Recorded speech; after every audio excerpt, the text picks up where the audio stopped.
Okay, so for this animation, we're going to do things a little different.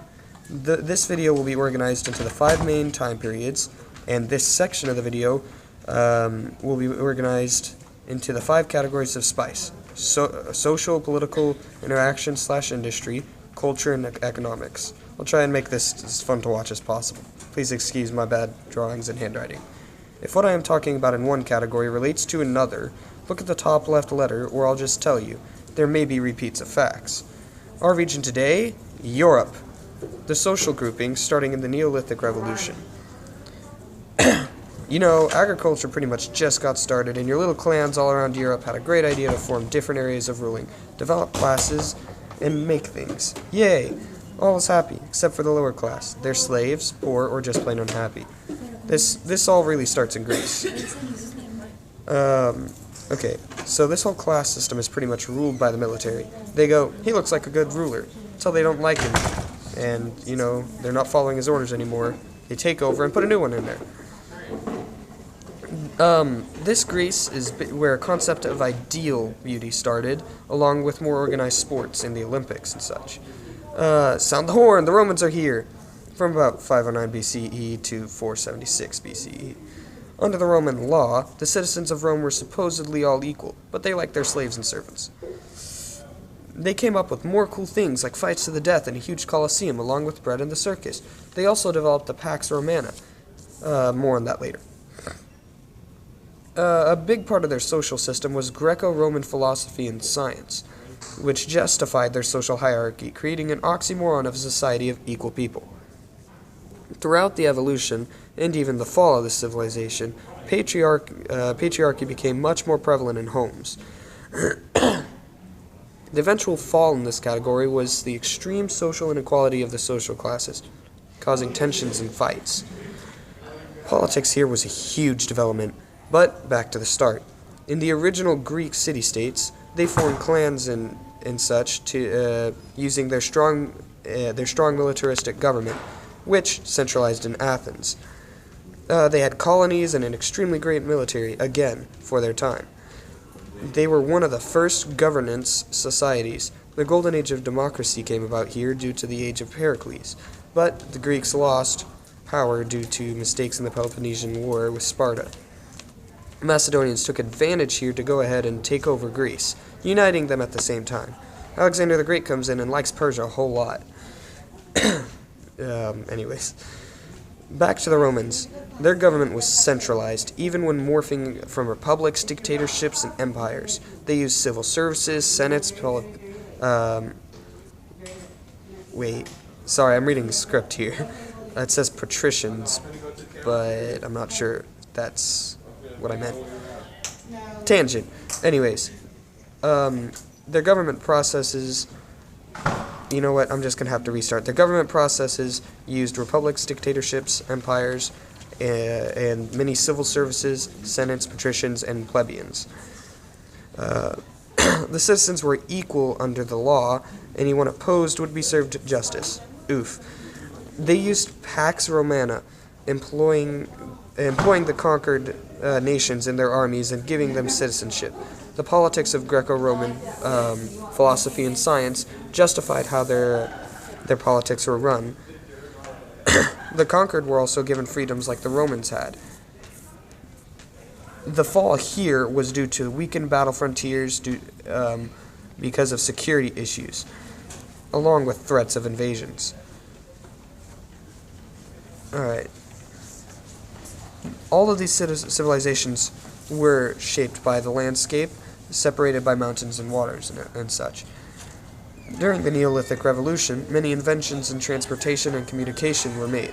Both the Greeks and Romans made leaps in math, astronomy, and medicine.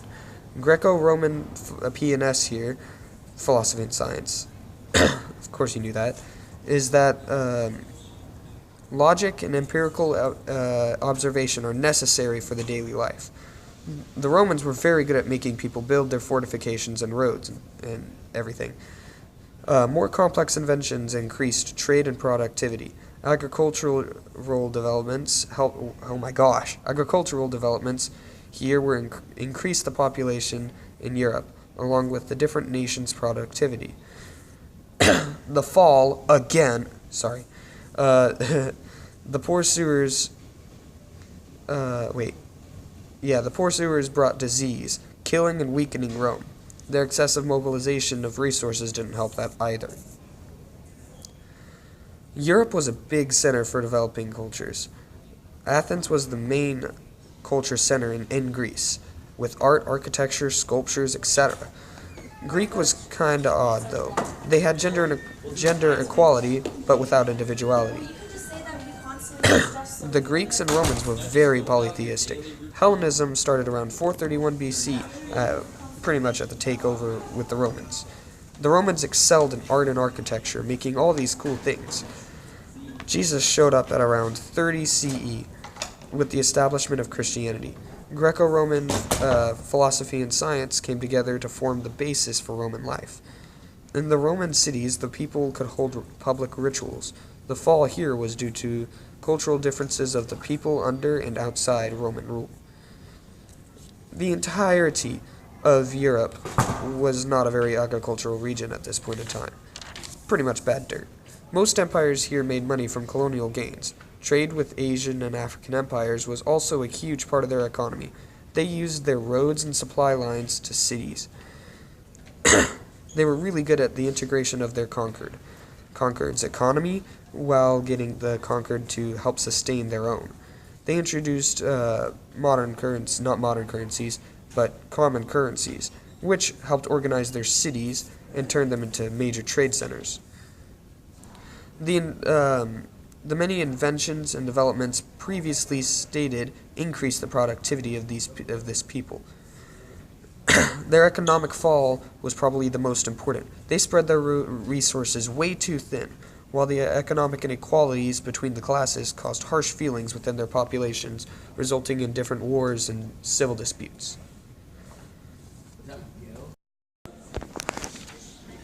This is the post-classical period, and it is organized by time.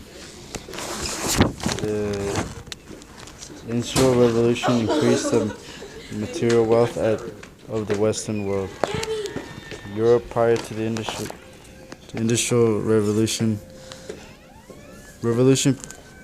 people's lives were directly tied to agriculture and manipulating animals and crops for food, clothing, and other necessary resources.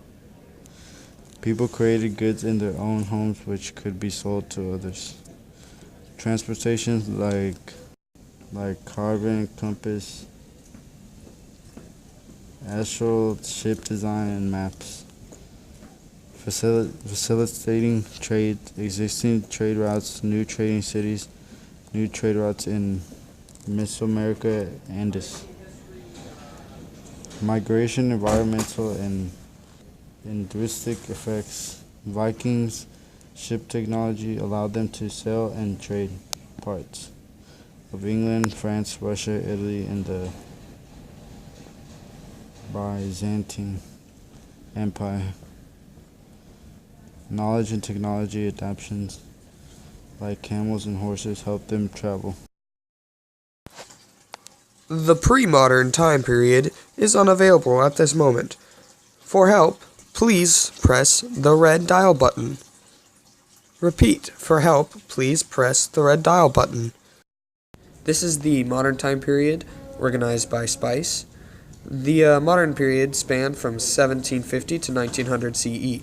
Before this time, the colonies Europe had were not greatly influenced by Europeans. Then Jingoism came into play, creating national pride.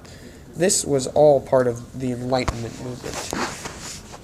The Europeans thought their Western society was a blessing to the world. Behind that motive was social Darwinism, a way to improve the human race. These were both excuses to start imperialism.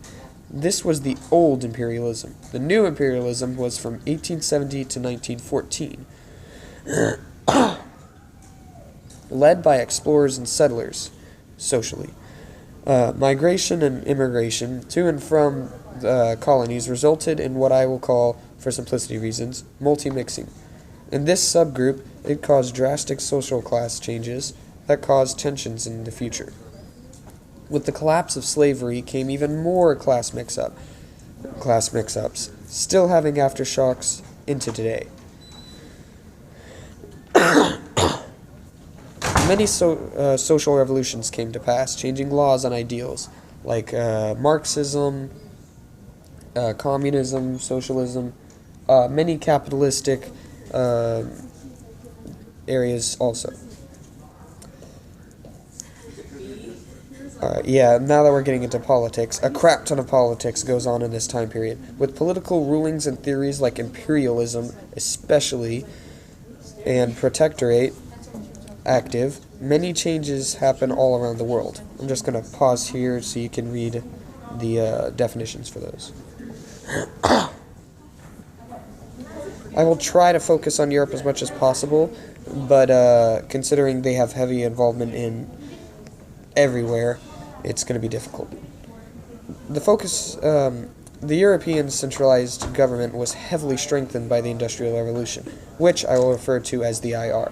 Old imperialism was successful politically due to the placement of naval bases, the stopping of rival expansions into other countries, and the promotion of national security and prestige.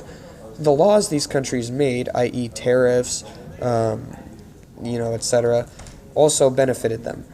The new imperialism was a bit different.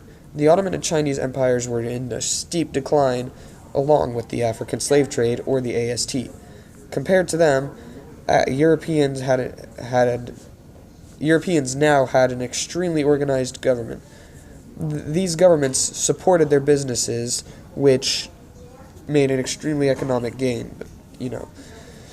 The African and Asian countries tried to resist colonization, but were very overpowered. This led to the formation of many nationalist movements to expel the Europeans later in the future.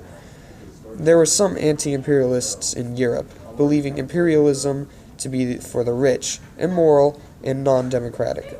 Britain left local rulers in charge, while educating the youth in England. The entirety of Europe saw Africa as a land of opportunity, but the borders they set at this point helped fuel the chaos of modern Africa. When Europe eventually gave their colonies independence, continual political unrest began. Interactions and industry of humans affects more lives than maybe politics. These new European empires were very technologically advanced, being able to sail all the way across a major ocean like the Atlantic or the Pacific. This technology also helped with many medical advances. The new imperialism's success industrially was definitely from superior technology, wealth, favorable natural resources, and the IR. The IR had drawbacks, though. It destroyed many of the environments close to the center points. Sorry. It made it sound like I was saying a sentence or whatever. The big cities now in Europe caused the lower class to live in slums and simmer in sickness until the sewers were made more efficient, clearing out the streets of their defecates. Multi-mixing here caused a great deal of new ideas and productions to be put into action, increasing Europe's economy even more. Culture in this time period changed drastically, but thankfully, simply. Saves me time. The Enlightenment, communism, kids, Marxism first, though,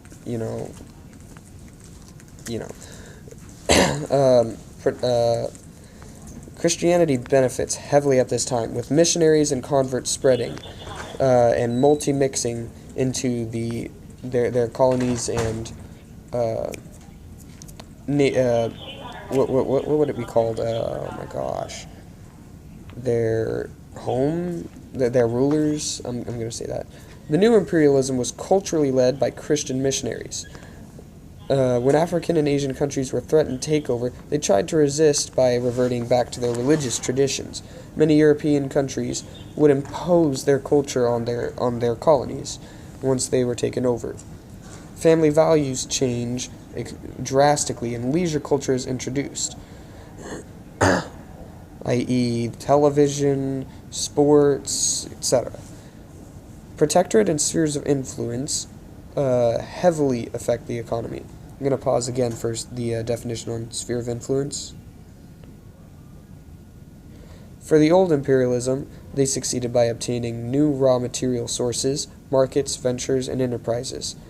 The new imperialism was led by and it succeeded by merchants, strong economies, investments, and the failure of the AST.